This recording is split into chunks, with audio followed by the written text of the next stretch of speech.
Welcome दोस्तों, स्वागत है आपके अपने YouTube channel Rajeev competitive class में। दोस्तों आइए इस वीडियो में आज हम पढ़ने वाले हैं मेटल्स एंड नॉन मेटल के बारे में। केमिस्ट्री का चैप्टर 3 है, क्लास 10th का है। और याद ध्यान देने वाली बात है कि क्लास 10th के लिए और भी कई सारे एग्जाम होते हैं, उन एग्जामों के लिए इंपॉर्टेंट चैप्टर है, तो इससे क्वेश्चन बनते हैं। तो आइए पूरा पढ़ेंगे, इस चैप्टर में नोट्स वाइज रहने वाला है। तो शुरुआत करते हैं। सबसे पहले जो मेटल्स एंड नॉन मेटल है उसके बारे में आइए समझते हैं। मेटल एंड नॉन मेटल, आप समझ सकते हो कि मेटल का क्या मतलब होता है, धातु, और नॉन मेटल का मतलब होता है अधातु। यानी मेटल और नॉन मेटल, इन धातु और अधातु के बारे में इस वीडियो में हम पढ़ने वाले हैं। आइए शुरुआत करते हैं। सबसे पहले यहाँ ध्यान देने वाली बात है, मेटल क्या है, नॉन मेटल क्या है। मेटल नॉन मेटल क्या है, एक एलिमेंट है, जैसे हाइड्रोजन, हीलियम, लिथियम, बेरिलियम, इस तरह से होता है। ठीक है, तो लगभग ये जो क्या है, एलिमेंट्स ही हैं। लेकिन ये कौन से एलिमेंट्स है दोस्तों, ध्यान देने वाली बात है कि इसमें एलिमेंट्स तो कई तरह के होते हैं, मेटल कई तरह के हैं और नॉन मेटल भी कई हैं, लेकिन कितने हैं ये सवाल पूछे जाते हैं। तो दोस्तों पहले ये जानना जरूरी है कि ये कितने हैं, उससे पहले टोटल कितने एलिमेंट से अभी तक दुनिया में खोजे गए हैं। तो लगभग 118 एलिमेंट जो है दुनिया में पूरे खोजे गए हैं। ठीक है, तो याद रखना 118 है, और 118 में लगभग 90 जो है, यानी 90 जो है मेटल है, 90 मेटल एलिमेंट्स है। बाकी बात जो 22 बच जाते हैं वो नॉन मेटल एलिमेंट्स है। ठीक है, नॉन मेटल एलिमेंट्स है। तो 90 और यहाँ पर 22 याद रखना है, 90 मेटल 22 नॉन मेटल होते हैं। 118 टोटल एलिमेंट्स है। चलिए, तो अब यहाँ पर कर लेते हैं बाकी बात कुछ और की, तो वो अन्य आ जाते हैं। लेकिन अब यहाँ पर ध्यान देने वाली बात है कि जो मेटल्स है और नॉन मेटल है वो क्या होता है। तो इसको हम इस तरह से डिराइव कर सकते हैं कि एक तरफ हम मेटल का फिजिकल जो प्रॉपर्टीज है वो लिखेंगे, और फिजिकल प्रॉपर्टीज नॉन मेटल का एक साइड लिखेंगे। तो आइए, तो सबसे पहले ये लिखना है कि टोटल मेटल कितने हैं, तो 90 है, तो इसमें 22 है। वही दूसरा आता है इसमें कि फिजिकल प्रॉपर्टीज ऑफ मेटल में मेटल क्या होता है, शाइनी होता है। शाइनी का मतलब चमकीला होता है। ठीक है, यानी मेटालिक इलस्टर होता है, शाइनी होता है, काफी चमकीला होता है। लेकिन ठीक इसका उल्टा, नॉन मेटल ठीक इसका उल्टा, ये शाइनी नहीं होता, ये चमकीला नहीं होता है। दूसरी बात यहाँ पर निकल के आती है फिजिकल प्रॉपर्टीज ऑफ मेटल की, ये जो है हाई मेल्टिंग पॉइंट होता है। यानी मेटल को अगर आप पिघलाना चाहो तो काफी आपको उसमें हीट की आवश्यकता पड़ती है, तो हाई मेल्टिंग पॉइंट है। लेकिन नॉन मेटल तुरंत ही पिघल जाता है, यानी लो मेल्टिंग पॉइंट इसका होता है। वही मेटल को अगर आप देखो तो मेटल क्या बहुत हार्ड होता है, सॉफ्ट नहीं ना होता है, तो बहुत हार्ड होता है। लेकिन वही बात करो तो नॉन मेटल बहुत ही सॉफ्ट होता है। आप कई सारे ऐसे हैं नॉन मेटल जिसको आप चाकू से भी काट सकते हो।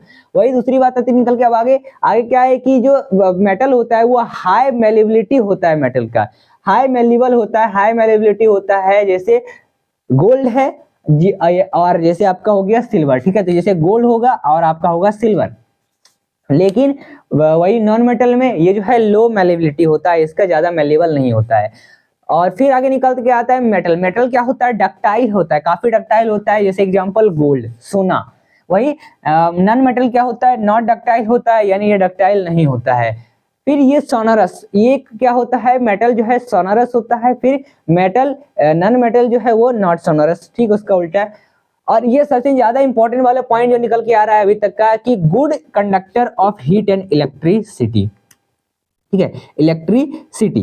तो याद रखने वाली बात है कि जो ये जो मतलब कह सकते हैं कि मेटल जो होता है वो अच्छा कंडक्टर होता है हीट और इलेक्ट्रिसिटी के लिए। मेटल हीट से भी, इलेक्ट्रिसिटी के भी हीट से क्या हो सकता है, ये पिघल सकता है। कॉपर सिल्वर एग्जांपल ले लो। ठीक है, याद रखना। लेकिन वही नॉन मेटल जो है बैड कंडक्टर है हीट और इलेक्ट्रिसिटी के लिए, बैड कंडक्टर है हीट और इलेक्ट्रिसिटी के लिए, वो उससे पिघलता नहीं है जल्दी।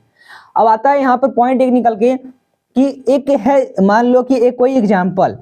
सबसे पहले ये याद रखना कि मेटल क्या होता है, हार्ड होता है। मतलब हार्ड क्या होगा, लिक्विड तो नहीं होगा, गैस भी नहीं होगा, सॉलिड होगा। लेकिन सॉलिड का क्या मतलब है कि मेटल जो है सॉलिड है। ठीक है, सॉलिड है, हार्ड है। लेकिन कुछ ऐसे, एक मरकरी बात कर लो, एक मरकरी एक ऐसा मात्र इसमें एलिमेंट आ जाता है, यानी मरकरी जो है कोई ग्रह नहीं, मरकरी एक क्या है, मेटल है, यानी एक मेटल एलिमेंट है। और ये जो है लिक्विड के फॉर्म में होता है। मरकरी जो है वो क्या होता है, लिक्विड के फॉर्म में होता है, याद रखना। और एक अब इसमें बात कर लेते हैं कि नॉन मेटल में क्या चीजें होती हैं, दो प्रॉपर्टी लिखो। तो गैस और सॉलिड। नॉन मेटल जो है या तो गैस के फॉर्म में होते हैं, नाइट्रोजन गैस हो गया, तो ये सब गैस के फॉर्म में।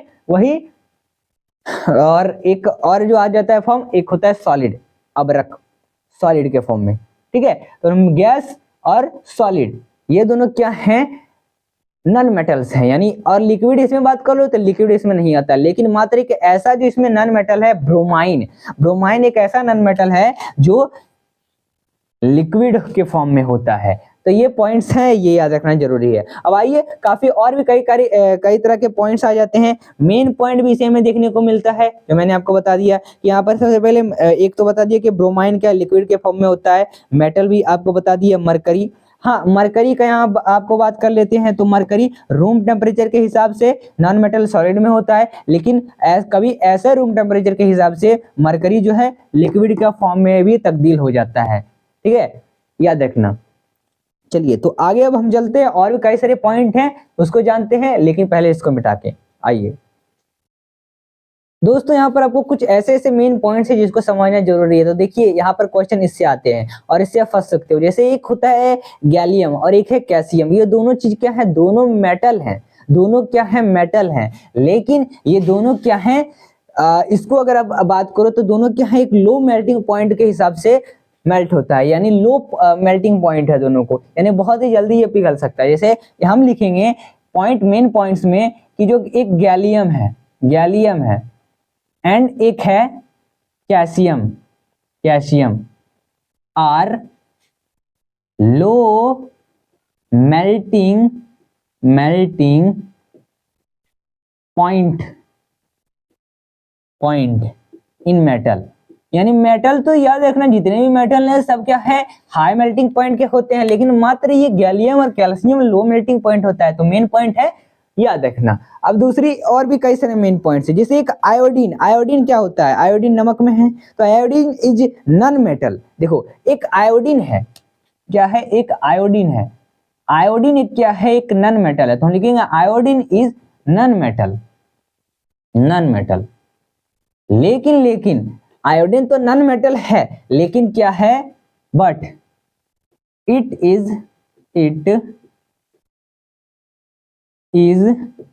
लस्टरस।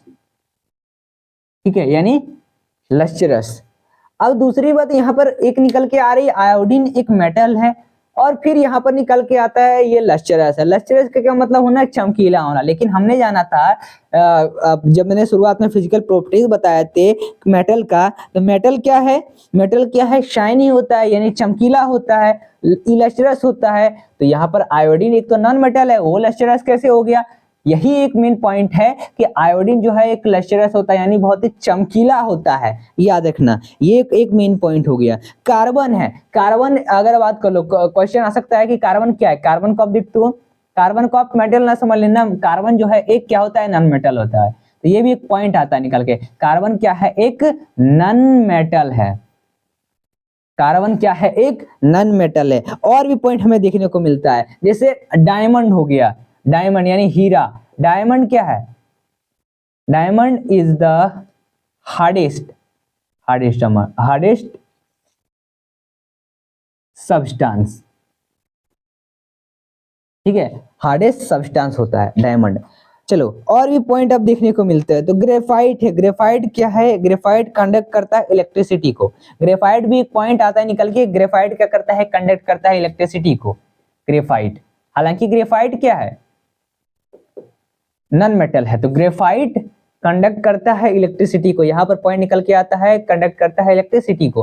तो लेकिन नॉन मेटल तो ऐसा नहीं करता, लेकिन ये करता है। तो ग्रेफाइट कंडक्ट इलेक्ट्रिसिटी।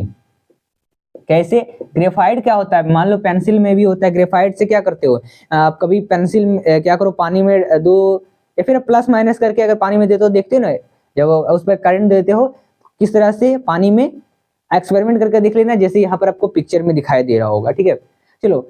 और तो ग्रेफाइट कंडक्ट क्या होता है, इलेक्ट्रिसिटी करता है। और भी जैसे एक होता है एल्कली, जो मैंने पहले वीडियो में बताया था एल्कली के बारे में। तो एल्कली होता है, एल्कली एक मेटल है। एल्कली क्या है, एक मेटल है। एल्कली क्या है, एक मेटल है। अब देखो इसमें मेटल क्या है, मतलब एक मेटल है, लेकिन ये क्या होता है, काफी सॉफ्ट होता है। यही एक मेन फंडा है कि मेटल तो हार्ड है, लेकिन ये जो है सॉफ्ट होता है। सॉफ्ट कौन कौन से मेटल हो सकते हैं, जैसे हम लिखा सोडियम, लिथियम, पोटेशियम। एग्जाम्पल लिखो, एग्जाम्पल सोडियम, लिथियम, पोटेशियम, ठीक है, यानी इसका सिंबल भी लिख लो, सोडियम का Na, लिथियम का Li, पोटेशियम का K।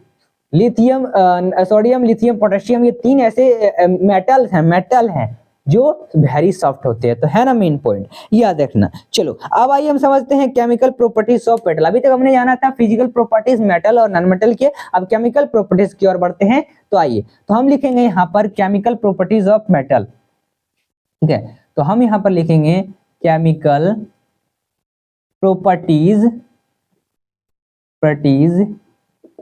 Of metals. तो देखो, तो जैसे केमिकल प्रॉपर्टीज कैसे हो सकता है, जैसे मान लो कि एक है मेटल प्लस इसके साथ मैंने क्या कर दिया, मिला दिया ऑक्सीजन को। मेटल जब ऑक्सीजन के कांटेक्ट में आए, ऑक्सीजन आपको तो पता है हर जगह ऑक्सीजन के कांटेक्ट में आए, तो ये क्या फॉर्म करेगा, मेटालिक ऑक्साइड, यानी मेटल ऑक्साइड फॉर्म करेगा, मेटल ऑक्साइड फॉर्म करेगा, ठीक है, मेटल ऑक्साइड फॉर्म करेगा। लेकिन ये मेटल ऑक्साइड क्या है, ये जो है एक बेसिक है, मेटल ऑक्साइड क्या है, एक बेसिक है। तो ये केमिकल प्रॉपर्टीज हो गए किसके, मेटल के, ठीक है। एग्जाम्पल की बात करते हैं, जैसे एग्जाम्पल की बात करते हैं, मान लो मैंने क्या किया, Cu, कॉपर प्लस O2 को मिलाया, तो क्या बनेगा, Cu ने आपका कॉपर हो जाता है तो CuO हो जाएगा, जब कांटेक्ट में आएगा तो CuO बन जाएगा, कॉपर ऑक्साइड बन जाएगा, ठीक है, एग्जाम्पल हो गया। और भी कई सारे एग्जाम्पल, जैसे मैंने क्या किया, एल्यूमिनियम एक मेटल है, उसको ऑक्सीजन के कांटेक्ट में लाया, तो Al मतलब बनेगा क्या, Al यानी आपका एल्युमिनियम, फिर तो ये बनेगा क्या, Al2O3, तो Al2O3 क्या करेगा, यहाँ पर फॉर्म करेगा। तो ये क्या है, ये क्या है, एक केमिकल प्रॉपर्टीज है मेटल का। जैसे मेटल का और भी कई सारी केमिकल प्रॉपर्टीज हो सकती है, जैसे एक एटमॉस्फेरिक ऑक्साइड हो गया। मान लो एक मैं एग्जांपल लिखता हूं इधर नीचे में, एटमॉस्फेरिक ऑक्साइड। तो एटमॉस्फेरिक ऑक्साइड है, एटमॉस से हमें मिल रहा है, एटमॉस्फेरिक ऑक्साइड है। एटमॉस्फेरिक ऑक्साइड क्या होता है, ये हमने आना था, बस ये बेसिक है, लेकिन ये इसमें क्या होता है, ये एसिडिक भी होता है एटमॉस्फेरिक ऑक्साइड, एंड जो है बेसिक भी होता है, basic, acid and basic, acidic and basic. तो एटमॉस्फेरिक जो है ये दोनों होते हैं। अब यहाँ पर ध्यान देने वाली बात है, इसमें जो पॉइंट हमें समझने को आना चाहिए कि जैसे एक एग्जांपल ले लो, ZNO, ठीक है, एग्जांपल ले लो एटमॉस्फेरिक का, ZNO क्या है, ZNO क्या है, एक एटमॉस्फेरिक ऑक्साइड है। जैसे Al2O3, ZNO Al2O3, तो Al2O3 तो बेसिक हो गया, ZNO आपका एसिडिक हो गया। तो बस हमको यही समझना है एटमॉस्फेरिक ऑक्साइड में। अब आइए, अब हम समझते हैं इसमें जो रिएक्शंस हैं उसके कई सारे टाइप्स हैं। रिएक्शन क्या हो गया, जैसे रिएक्शन के कई सारे टाइप्स होते हैं, डिस्प्लेसमेंट रिएक्शन, एक इसमें ध्यान देने वाली बात है, मेटल और नॉन मेटल चैप्टर में आपको यही पढ़ना पड़ता है कि डिस्प्लेसमेंट रिएक्शन के बारे में, कि एक रिएक्शन है, एक कोई एलिमेंट है, एक कंपाउंड है, वो डिस्प्लेस कर देता है एक एलिमेंट को और वो अपना जगह ले लेता है, डिस्प्लेस करना। चलो, डिस्प्लेस करना टाइप्स ऑफ रिएक्शन में आ जाएगा। इसमें रिएक्टिव और मोर रिएक्टिव का बात आता है, यानी जो मोर रिएक्टिव, डिस्प्लेसमेंट रिएक्शन का मतलब ये है कि जो एक कोई मोर रिएक्टिव है एलिमेंट है, वो क्या कर रहा है, डिस्प्लेस कर दे रहा है लेस रिएक्टिव एलिमेंट को, लेस रिएक्टिव एलिमेंट्स को। तो ये हो गए। चलो आगे अब हम समझते हैं प्रॉपर्टीज ऑफ आयोनिक कंपाउंड के बारे में। प्रॉपर्टीज ऑफ एक आयोनिक कंपाउंड होता है उसके बारे में, तो लेकिन इसको पहले मिटाना पड़ेगा। तो आइए अब लिखते हैं प्रॉपर्टीज ऑफ आयोनिक कंपाउंड के बारे में। तो हम लिखेंगे प्रॉपर्टीज ऑफ आयोनिक कंपाउंड्स।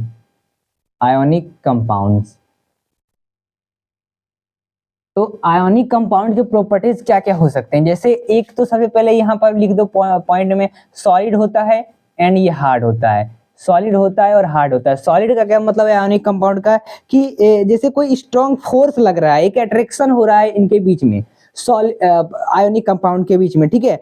और यहाँ पर एक तो दो चार्ज यहाँ पर क्या कर रहे हैं, फॉर्म हो रहे हैं, एक नेगेटिव हो रहा है, एक नेगेटिव भी हो रहा है, या मैं इसको लिख देता हूँ माइनस नेगेटिव एंड इसमें प्लस पॉजिटिव भी फॉर्म हो रहा है जब अट्रैक्शन लग रहा है आयोनिक कंपाउंड के बीचों बीच में, फोर्स लग रहा है, अट्रैक्शन बीच में लग रहा है, फोर्स लग रहा है, ठीक है। एक सबसे पहले यहाँ पर ये सॉलिड होता है, हार्ड होता है, प्लस ये क्या होता है, हाई मेल्टिंग भी होता है। इसमें पॉइंट लिख दो, ये जो है हाई मेल्टिंग भी होता है, हाई मेल्टिंग। एंड जो है ये क्या होता है, हाई मेल्टिंग भी होता है और इसका हाई जो है बॉइलिंग पॉइंट भी होता है, यानी उबलता भी है काफी हाई पॉइंट पर, हाई बॉइलिंग पॉइंट पर।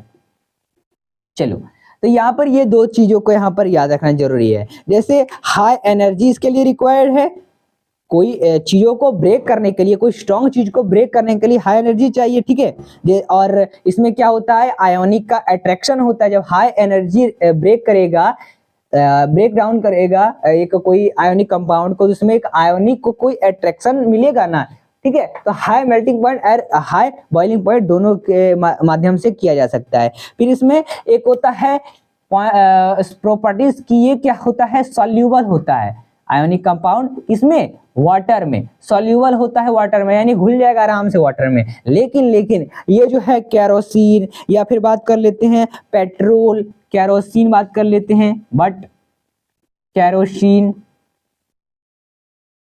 ठीक है, या फिर पेट्रोल, तो ये सब चीजों में आर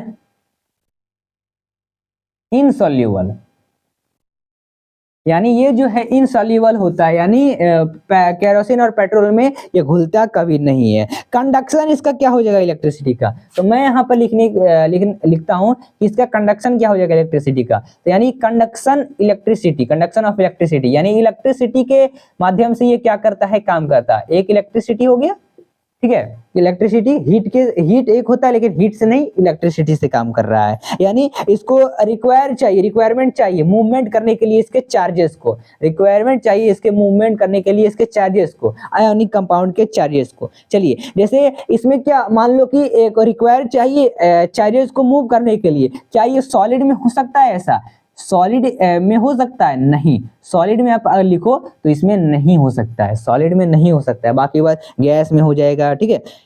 क्या मोल्टेन में हो जाएगा, मोल्टेन एक होता है, मोल्टेन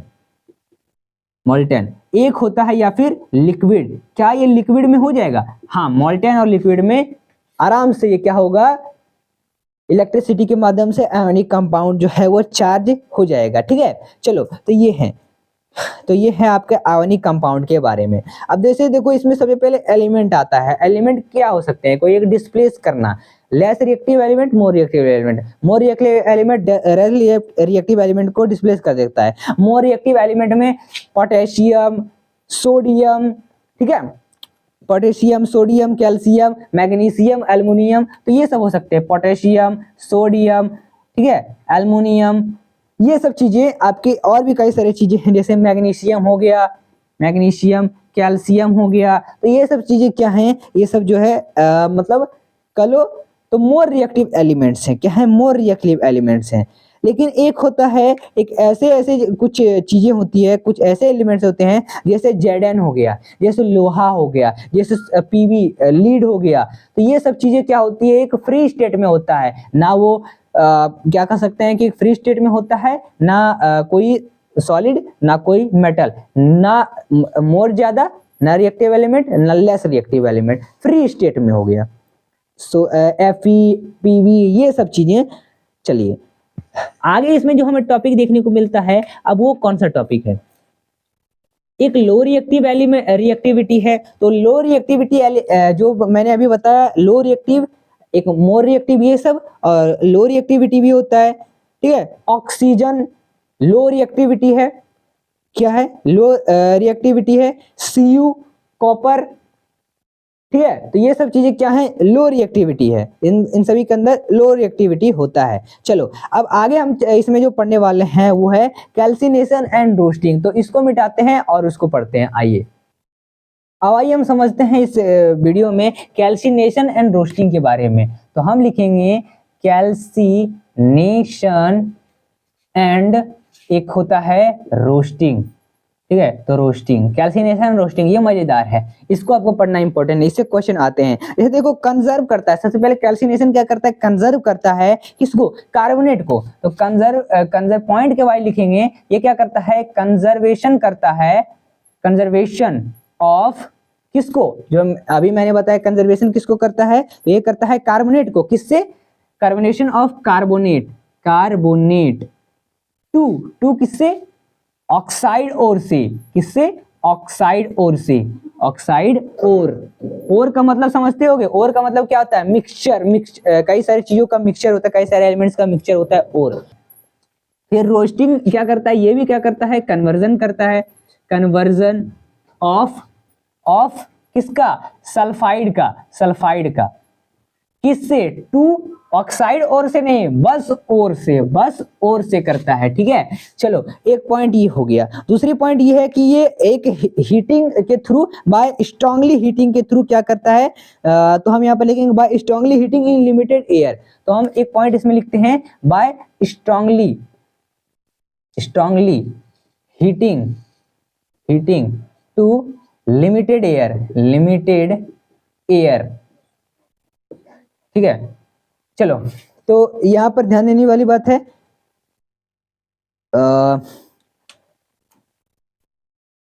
तो by strongly heating to limited air. अब रोस्टिंग का बात कर लें, तो रोस्टिंग में क्या है, तो ये भी स्ट्रांगली हीट करता है, लेकिन ये pressure of energy of air के थ्रू। तो बाय स्ट्रांगली हीटिंग, तो ये क्या करता है, by strongly heating to pressure के through, pressure of energy air के थ्रू, ठीक है। चलो तो ये एक पॉइंट हो गया, और भी पॉइंट बस इतना ही है, बाकी बात एग्जांपल आ जाते हैं, तो एग्जांपल आप लिख लो, एग्जांपल लिखने का होगा। चलिए अब एक और रिएक्शन हमें देखने को मिलती है इस चैप्टर में, जिसका नाम है थर्मेट रिएक्शन। ये इंपॉर्टेंट है, इससे भी क्वेश्चन आता है। थर्मेट रिएक्शन क्या है, इसको अगर हम बताएं तो दोस्तों ये जो है कह सकते हो कि ये मतलब किस किस चीजों में यूज आता है, जैसे रेलवे हो गया, कोई ऐसे चीजें हैं जिसका क्रैक्स है, उस क्रैक्स पार्ट को ठीक करना थर्माइट रिएक्शन के माध्यम से किया जाता है, ठीक है। थर्माइट रिएक्शन के माध्यम से किया जाता है, रेलवे ट्रैक्स को ठीक करना, रेलवे ट्रैक जिससे बनाया जाता है वो, उन सब चीजों में ये यूज आता है। एक और जैसे बात कर लो, इसमें ये जो है थर्माइट रिएक्शन हाई कह सकते हैं कि ये जो हाई रिएक्टिविटी होता है। हाई रिएक्टिविटी का मतलब, जैसे मैंने आपको एक वीडियो दिखाया था, उस वीडियो में आपको कुछ इस तरह से देखने को मिला, इसमें पानी रहता है, उसमें आपको एक प्लस फिर माइनस का रहेगा, यहाँ से वायर रहेगा, फिर एक और वायर रहेगा, ये कनेक्ट रहेगा यहाँ पर बैटरी के साथ। बैटरी अगर इसमें दे रहे हो, इसमें बैटरी से यहाँ पर जब पानी में कर रहे हो, तो यहाँ पर कुछ इस तरह से बुलबुले आपको देखने को मिलते हैं, रिलीज कुछ होते हैं, ठीक है। तो थर्माइट रिएक्शन के हिसाब से, लेकिन इसमें क्या होता है, ज्यादा यहाँ पर देखो होता है कॉरड होता है, और ज्यादा क्या होता है, मोर रिएक्टिविटी इसमें होता है, इसी के वजह से ये इस तरह से हो पाता है। चलो तो एक और यहाँ पर देखने को मिलता है गैल्वेनाइजेशन मेथड का। तो गैल्वेनाइजेशन मेथड का क्या मतलब होता है कि इसमें गैल्वेनाइजेशन मेथड के माध्यम से क्या होता है कि प्रोटेक्ट करना, कोई स्टील है, स्टील में जंग ना लग जाए, आयरन है उसमें जंग ना लग जाए, कुछ भी प्रॉब्लम उसमें ना हो, इसीलिए उसको प्रोटेक्ट किया जाता है गैल्वेनाइजेशन के माध्यम से, ठीक है। यानी रस्टिंग ऑफ कोई भी चीजों से, रस्टिंग ऑफ कोटिंग, इन सब चीजों से, ठीक है। एक और इसमें आता है जो है एलॉयज, एक टॉपिक आता है एलॉयज के बारे में। एलॉय क्या है, एक कह सकते हो कि मतलब होमोजीनियस एक मिक्सचर है, ठीक है, होमोजीनियस मिक्सचर है, यानी ये दो और दो से ज्यादा एलिमेंट्स के मिल के बने होते हैं। जैसे मान लो कोई एक कृत्रिम सोना यानी नकली सोना बनाना है, तो कैसे बनाते हो, डायरेक्ट सोना से ही नहीं, कुछ कई तरह के कॉपर, कई और अदर मेटल, मान लो कांसा बनाना है, कई सारे एलिमेंट मिलके क्या बनाते हैं, कांसा बनाया जाता है। तो इसी को एलॉयज कहते हैं, कई सारे एलिमेंट्स का मिक्सचर करके कई सारे बर्तन बनाए जाते हैं, ठीक है। तो ये क्या कहला गए, आपके एलॉयज कहला गए, ठीक है। तो दोस्तों ये आपका पूरा चैप्टर निकल के आता है मेटल एंड नॉन मेटल का। तो इसमें मैंने पूरा चैप्टर पढ़ लिया। दोस्तों अगर वीडियो पसंद आए तो वीडियो को लाइक करें, आगे आपको किस चीज पर टॉपिक चाहिए वो भी हमें कमेंट जरूर बताएं। मिलते हैं फिर अगले वीडियो के साथ, बाय।